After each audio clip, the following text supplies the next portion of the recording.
There was once a world that captured my imagination. A miniature world, filled with war and wonder. But how does something you loved so greatly become your worst enemy? This is something I've been asking myself for a long time. The ebb and flow of hobbies isn't a new concept. But what if you didn't want to lose interest? What if you fell out of love and didn't know why? And even with all the live streams, painting tutorials, and podcasts,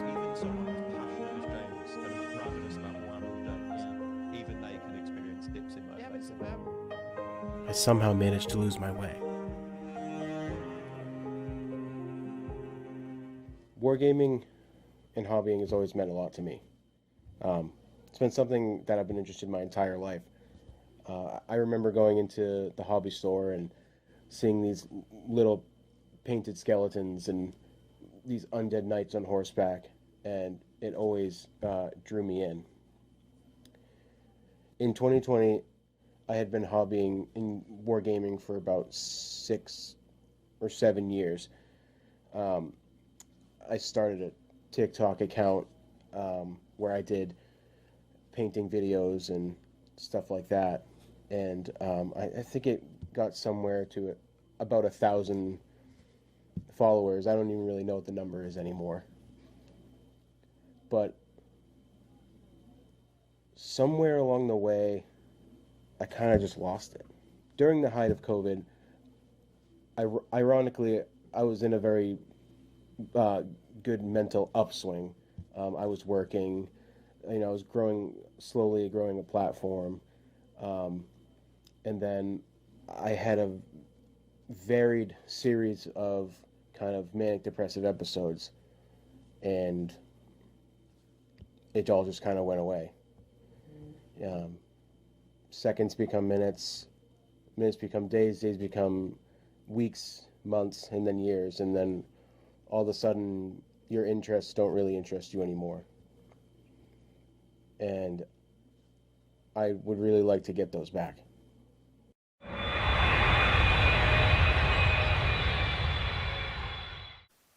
I thought maybe I'd start here. The biggest wargaming convention in the US, Adepticon. But what I found here was not what I expected. The grim dark hallway. I met up with my buddy Ben, who took me into his hobby world. The dark hobby underbelly. Jeremy, can you tell the people of the internet and whoever else will see this who you are? People of the internet, my name's Jeremy. I run a YouTube channel called Black Magic Craft. I build terrain on the internet, and I'm also a game designer, publisher, and general cool Canadian guy. I would like to, not a question, but I would like to add an addendum to that. Jeremy is vis-a-vis Brandish Gilhelm, Hanker and Fernale, a big thing that pulled me out of a hobby rut and got me back into the hobby vis-a-vis building terrain, doing cool shit with models, just trying stuff for the sake of trying, and got me out of like a 6-year absence from the hobby at a point in my life where I was, did not have the means or the space or the tools to hobby, and inspired me to get off my ass and do it. So, he's a legend. Thank you, sir. If you say so. Yeah, I say so. Yeah. What inspires you the most in this hobby? What single act, projects, whatever. You know what inspires me on a regular basis to keep doing things is an overwhelming, incredible fear to not create. I have lived my life since I was, a teenager at some point, with a rule that is make something every day. And it doesn't have to be great. It doesn't have to be important. It might just be a sandwich. But it's like make something every day. And I just have this terrible fear that if I'm not making something, I'm just wasting away. So I guess fear is my inspiration. My drive, yeah. It's getting too real. Yeah. Horror movies is like maybe the answer you wanted. I have a very simple rule. Was like there's many times when I don't know what to make or what to do, especially for content. So my rule is literally just grab some stuff and make something that doesn't matter. The act of making will always pull you out of a creative block, and it's always worked for me every single time.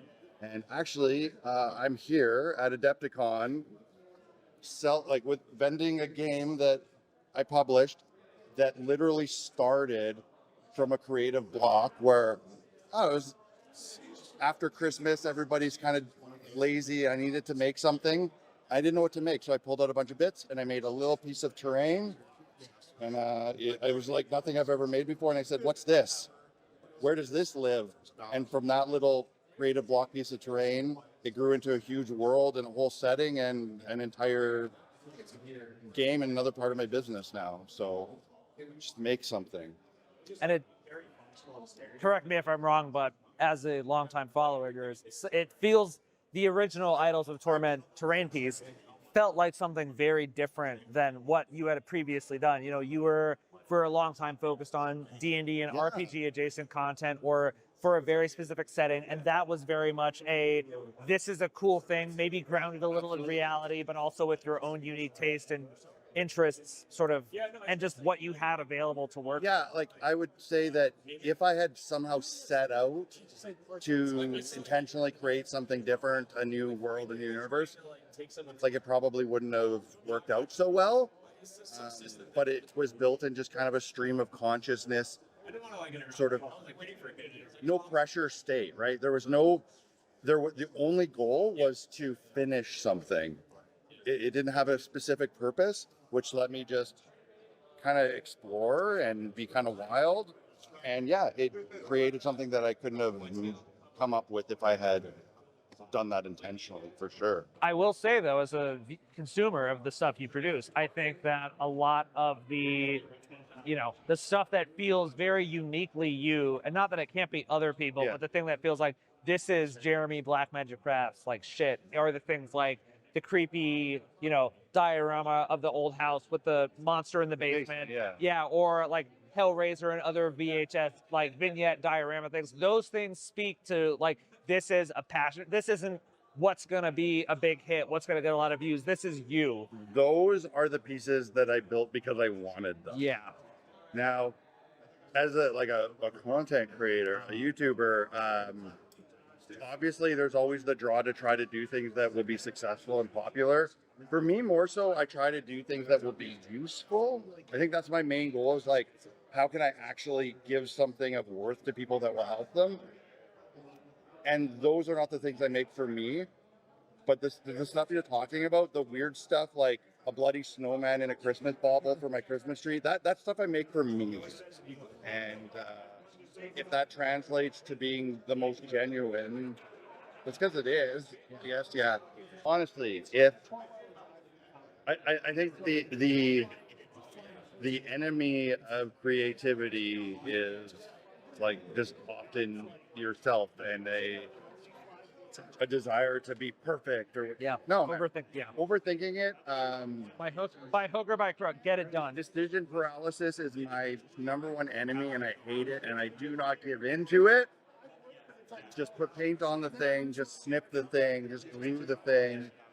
Even if you don't know what the thing is, just do it. The process will start to inform you of what you're building, and that's going to get your creativity flowing.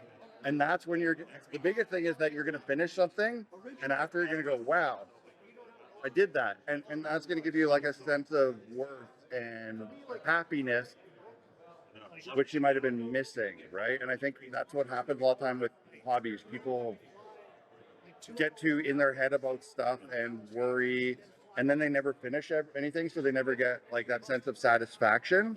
So just give yourself that sense of satisfaction on something random, something small, and it'll remind you what it's all about, like why you're making stuff.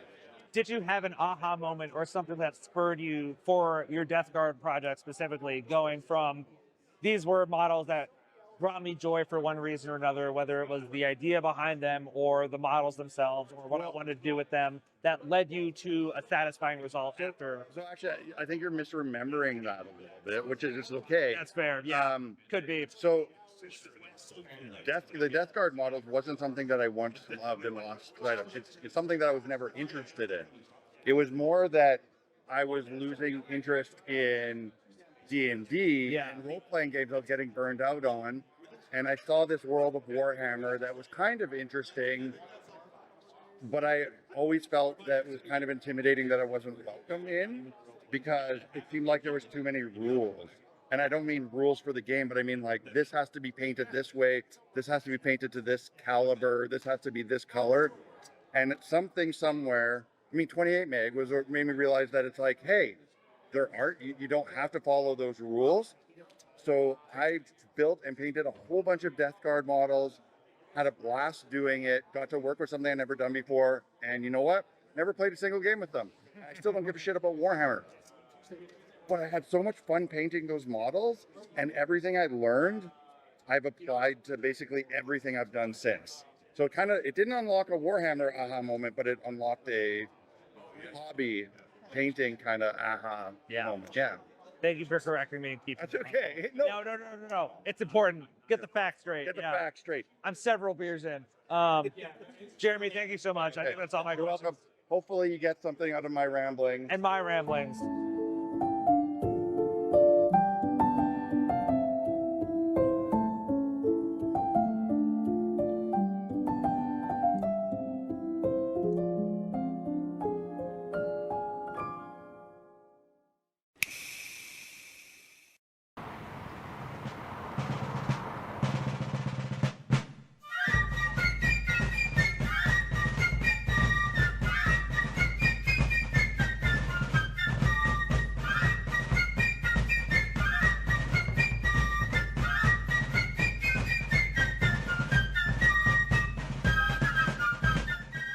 Like many militaries throughout history, the Romans give a great example of how the concept of wargaming was seated in war itself.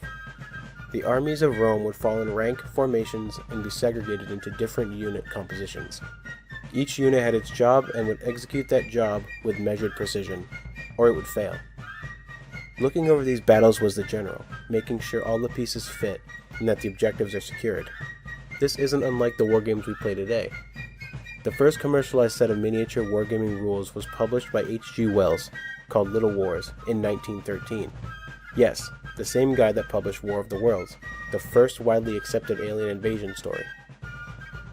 But even before H.G. Wells' success with Little Wars, a man named George Heinrich Rudolf Johann von Reichwitz developed Kriegspiel. In 1824, the Prussian soldier perfected the prototype set of rules his father, George Leopold von Reichwitz, developed for the Prussian military in 1812. Kriegspiel was a grid-based military strategy system that acted as a game for developing military tactics. Eventually, the Prussian army would adopt George's finished version of Kriegspiel. Kriegspiel, meaning wargame in German, was even referenced by H.G. Wells during his development of Little Wars. My name is Jörg Bender. I'm the owner of Things from the Basement. It's a business that I founded 11 years ago. I focus on designing and manufacturing my own laser cut terrain for 28 and 15 mil figures. I also do sell some figures for 28 mil and gamers grass products, but the main business I do is laser cutting terrain. I'm German, my wife is German. We came to the US 11 years ago. My wife had a job opportunity that she couldn't resist.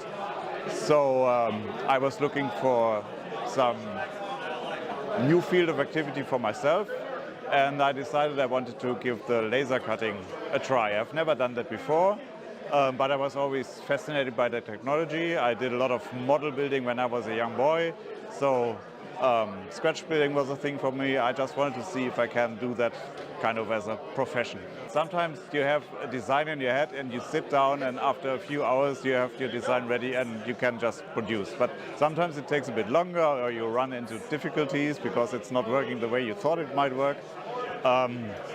What I usually do then is let it sit for a day or two, try to do something totally different. And then usually I get some thoughts of how I could do it differently to solve the problem, and most of the time it works that way. I think it's like, I don't know, sometimes household chores are the same, right? I need to do the laundry. Do I really have to do it? I might do it tomorrow, but eventually it needs to be done. Yeah, no, I've been there myself, yeah. My name's Josh McGarry. I'm one of the founders and organizers for Mayhem. And I'm Steve Heyer, one of the same. I think Josh came up with the original idea. I had the concept, and I was very quick to come on board with it as well. yeah, I think it was, we had just come back from a convention. I don't remember which one. It just was kind of, there was a lack of organization. We were kind of at our Tuesday game night at our friend Terry's basement, and we were kind of like, we could probably do that. So, and here we are 3 years later. So I'm not sure it was a good idea, but it was an idea. I'm glad we did it. No, we have a lot of fun doing it. I've been doing this since the dark ages, I guess. I think back in the 60s, it was all board war games. I got involved in that, got my first board war game, and board war game, and just kind of bloomed from there. Always had an interest in history, military history, and just being able to play out those events in history on a board or with miniatures just has always appealed to me. Mm-hmm. Yeah, I mean, for me, it was, I always kind of gamed more computer-based all through high school and things like that. And then, I don't know, 15 years ago or so, I was actually at our friend with Terry, who's one of the other founders and organizers. I just happened to kind of meet back up with him, and he had a game night going. I went over and started playing miniatures and was hooked from there. So, but the same thing, I love history and love that kind of strategy of, a lot of these games are chess with machine guns. So it's, I enjoy that kind of back and forth with against someone with, you're pushing miniatures, and half the time we're talking about history and things like that while we're playing. So it's just kind of, it's fun. It's a nice outlet. I think for me, it's play a bunch of different, like with the group we have, we play everything from Napoleonics to sci-fi. So I think play different things. And what's great about miniature specifically in this hobby and what we're doing is there's almost hobbies within the hobby. So if I get burned out playing games, I'll just go build terrain for a little while, or I'll tackle my pile of shame and maybe actually paint something. So there's just different segments of the hobby, I think, that you can kind of focus on if you start to get burned out with one segment. But for me, the biggest thing is just play different games.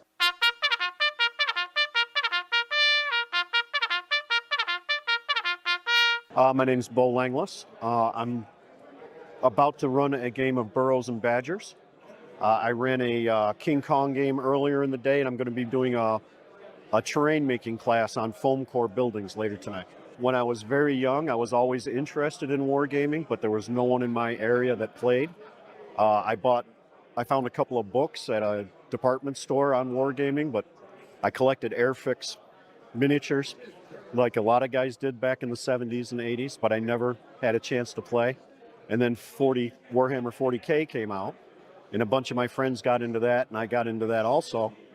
And I'm from the Rochester, New York area. And my brother-in-law told me that a new store had opened up. So I went to check it out, and I got talking to the owner, and he and his friends were really big into wargaming, and they kind of pulled me into it.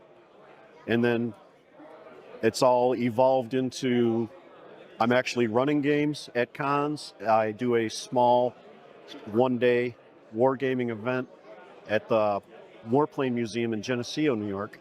Twice a year I do that. So I've really kind of been really sucked into the hobby, and I'm loving it.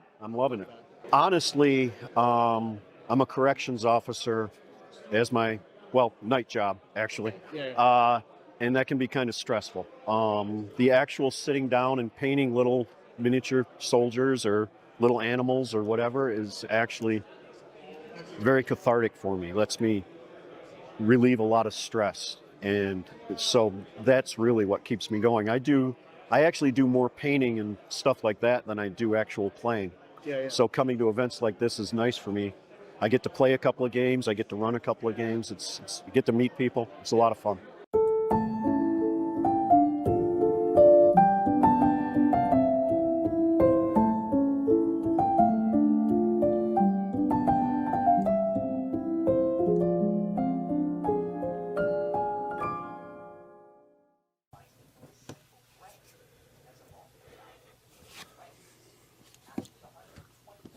I don't know if you're supposed to glue these, but I do it anyway.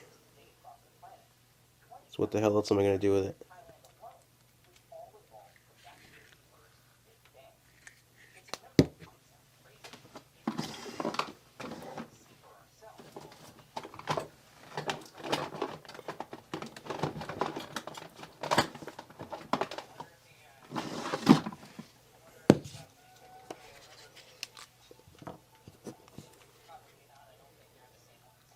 Instant set. It turns the super glue, it sets it immediate, like pretty much immediately. It's a blessing and a curse. Sometimes shit gets stuck to your hands. You have to use nail polish remover to get it off. But I'm impatient. I'm gonna put someone in this coffin if I don't get this fucking piece glued.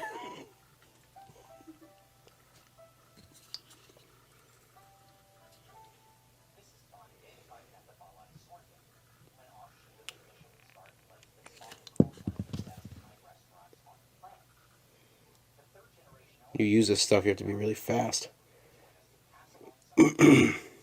This specific thing, like anything made of wood, like coffins or even the saute, oh, I just fucking broke it. Fuck. So annoying.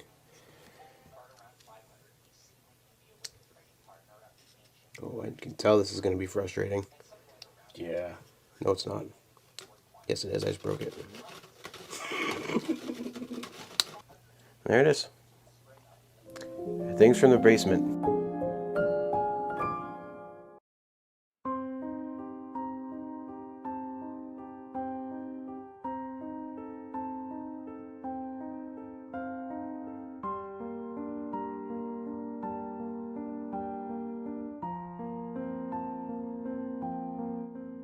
Kind of woke up the last couple days just kind of wondering, like, why am I making this? Like, who am I making this film for? And it's been really demoralizing. I don't really know where it's coming from. Probably some depression or something, but right now, kind of feels like I'm wasting my time. Just hoping I bounce back from it and keep going. Depression takes on many forms. Dirty clothes, piles of dishes. For us, it's our piles of shame. But if I've learned anything so far, it's to try and not let that pile consume you.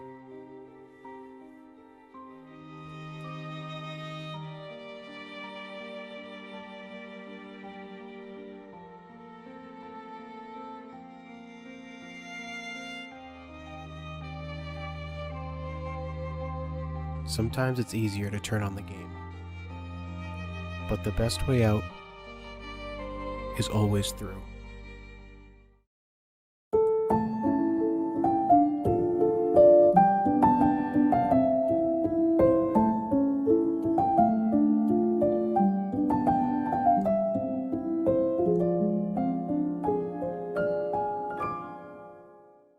All right. In a couple days, we're going to Philly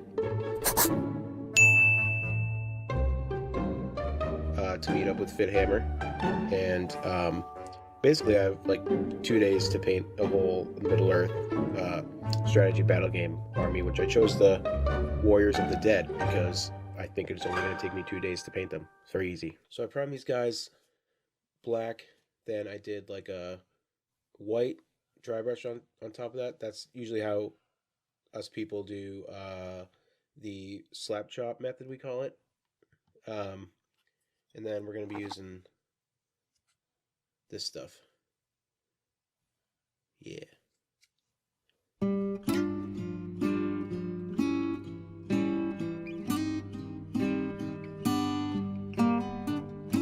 Alex is a fitness and Warhammer personality on Instagram. He's been reshaping the lives and health of Warhammer nerds for a while now. His mission is to break the stigma around unhealthy lifestyles being attributed to a nerdy lifestyle. So I got into this hobby when I was younger. I think I started my first Warhammer army when I was 11. But before that, I was about 9 or 10 when I got into the hobby of miniature painting. And I was just a little kid, middle school. I think it's in middle school at that point. Elementary school, don't remember. So there was this small miniature shop in a mall where I lived. And the size of the shop was literally half of this room, right? Maybe even less. It's just like he literally had to stand in the shop too, painting minis, right? Maybe sit down, that's all he could do. And me and my friend would go there pretty often afterwards, and we had no money, like zero money we could not afford a half of a Warhammer kit, right? So the first thing we did, he even told us, like, you cannot afford anything from this store. So he's like, go to the hobby store, get some acrylic paints, get some cheap model sets, and you can get into miniature painting. So we did that.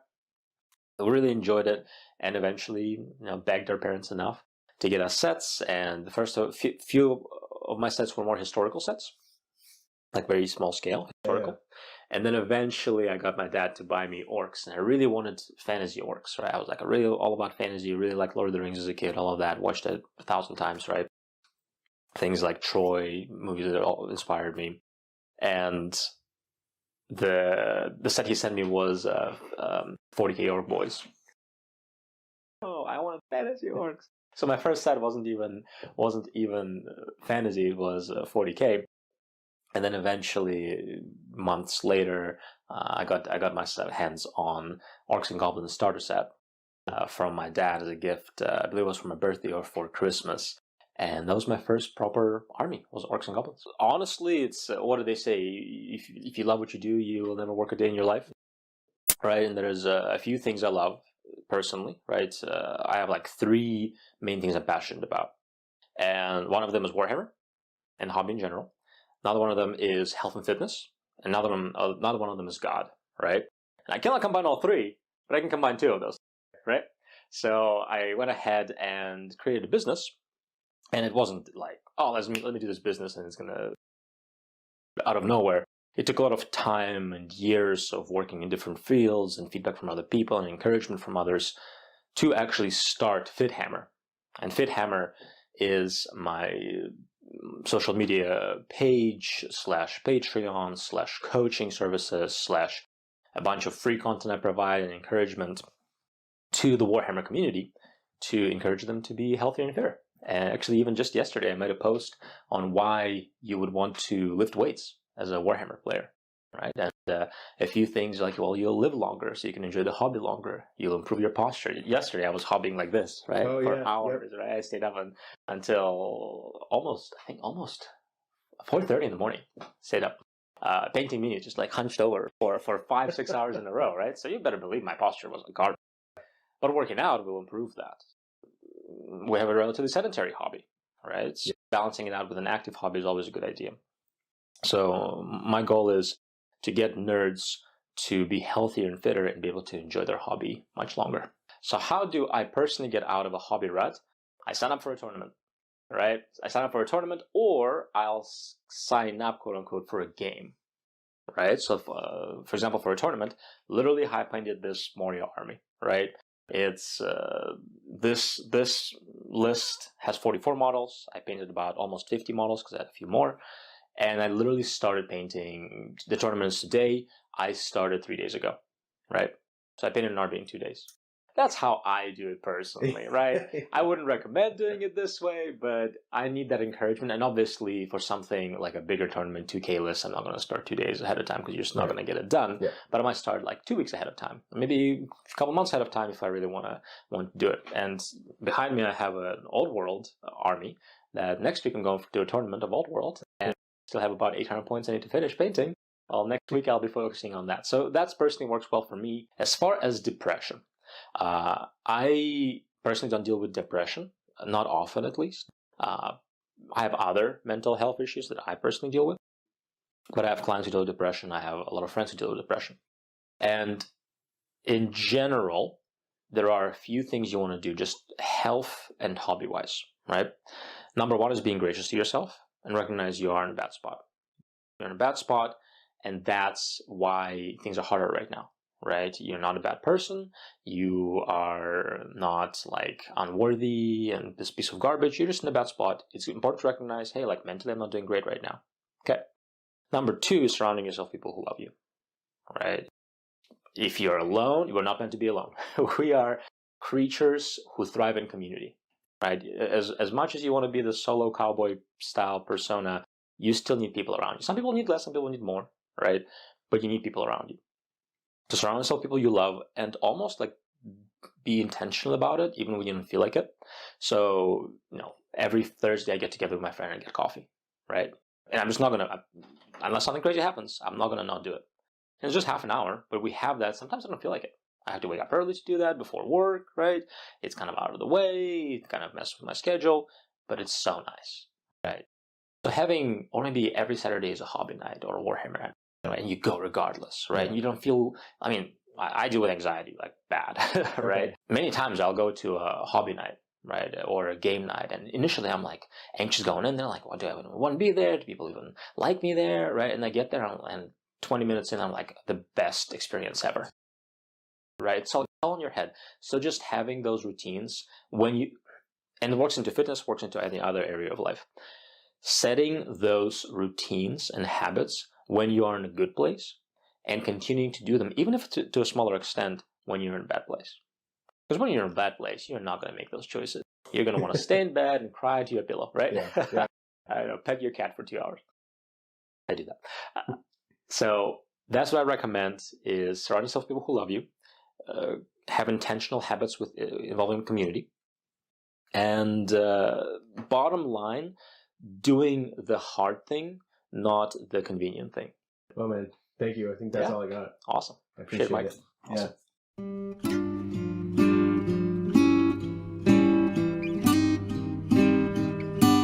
At first, I was a little bummed I wasn't going to be able to play. That is until I sat back and watched. This was for them, and their love for each other. This is what the community means. The tournament is the Doors of Durin, which in order to get in, you must speak Melon, which is Elvish for friend.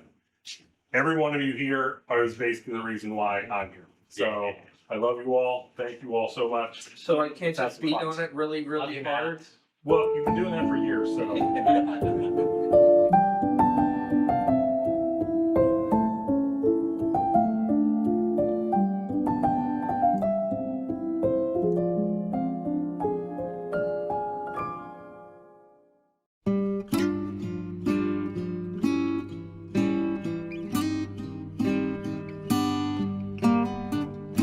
So here we are at the end of my journey, at Ironweld, with lots of new and familiar faces.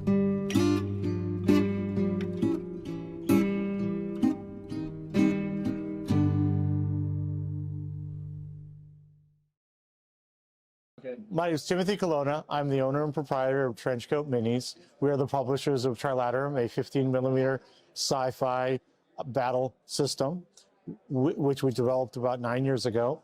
My passion for wargaming and 15mm really had me design the system because I really liked sci-fi and I really liked 15mm wargaming, but there wasn't a really good 15mm sci-fi system out there. So that's why I decided to develop the system. Back when I was a child, I can remember getting, back in the 70s, we got the original Dungeons and Dragons, and we played a lot of Dungeons and Dragons. We loved that. Didn't really do miniatures, but it was a lot of gaming. And then when Battletech released in the early 80s, that's really what hooked me on miniature wargaming. And ever since I've gone through all the different systems that you could possibly think of. I've dipped my toes in everything from Games Workshop products to War Machine to the old Warzone. You name it, I've probably tried it and played it. I worked for a few years for Games Workshop as well as for Alien Dungeon, who developed the All Quiet on the Martian Front system. I helped with those rules. And it was at that time that I decided that I wanted to write my own 15 millimeter sci-fi system because I loved 15 mil. When COVID hit, it was very hard because there wasn't any shows anymore. I wasn't seeing people, and I went through quite a soul-searching process and talked it over with my family and, kind of where do we want to go. And what we decided to do was just reignite. So we scrapped the miniatures line that we had. I found a new sculptor who's amazing. She's over in the UK. And we started from scratch, basically. The rules didn't change, but the miniature range did. And ever since then, now since COVID, so here we are 6 years later, and I've got a giant range of amazing models, and it really reignited my love for the hobby, just reinvigorating myself and reinventing Trilaterum. That's kind of where this all started, and now here we are. We've got Trilaterum, which has over 35 factions, full range of miniatures, terrain, starter sets, rule books, and it's going great.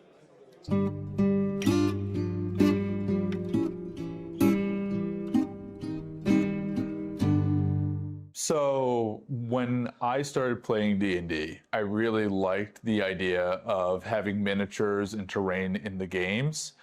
So I purchased a few and was looking at prices for commissions, and it was just way out of my range as a college student. So instead of that, someone at the game store in Pittsburgh that I used to go to, which was Phantom of the Attic Games, sold me one of the GW Start Painting kits, and I really started on some of the D&D miniatures I had, and instantly fell in love with it. I think it was really helpful, though, that I did have really supportive friends who, with each new miniature I showed them, they really, they were excited about it and, pushed me to continue going. So that's where I got my start.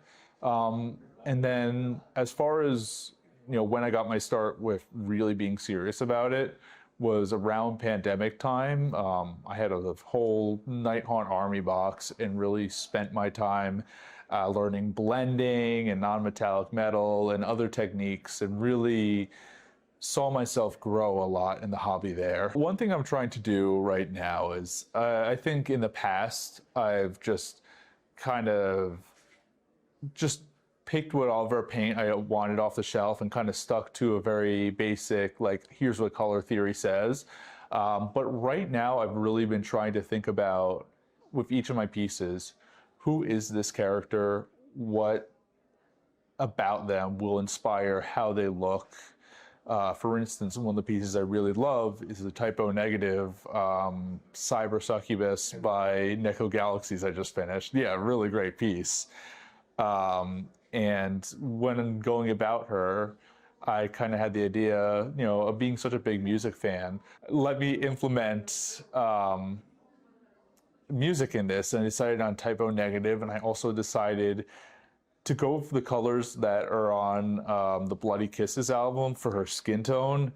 I'm really implement that very limited palette of very pale blues, blacks, and bright greens, and that's how I'm trying to go about most of my paint jobs going forward, by just sticking to that main idea over anything. I'm still cannot stop thinking about that moment where they call my name over the speakers.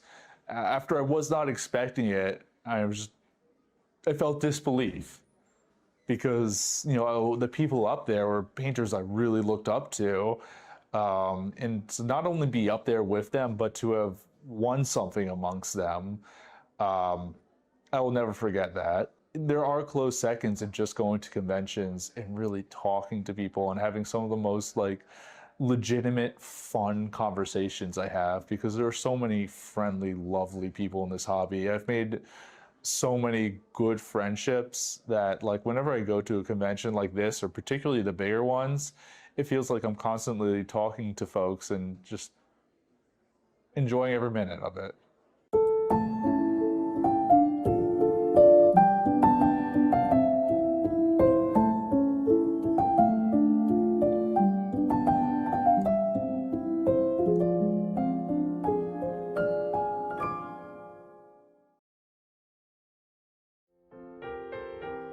So, did it work?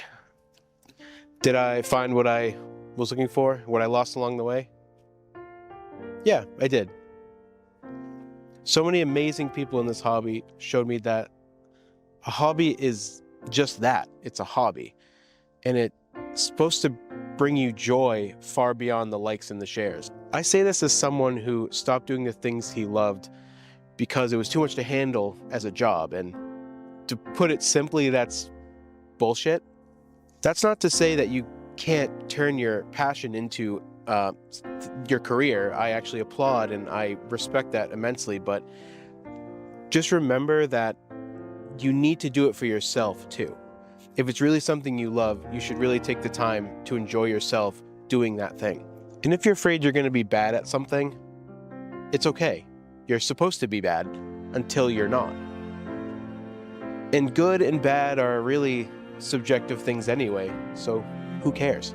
Pick up the pencil, play the guitar, paint on the canvas, and do it for yourself. I hope you find yourself, and I hope this film has helped you find yourself. And if not, I hope you found it entertaining or you found something from it, because that would tell me that I kind of set out what I wanted to do. Help people who were kind of felt stuck in their hobby or their passion or whatever. I want to thank the amazing community of people I've met, the people I've known, the new faces, everyone involved. I really want to thank you for participating and for being there. And with that, I'll see you later.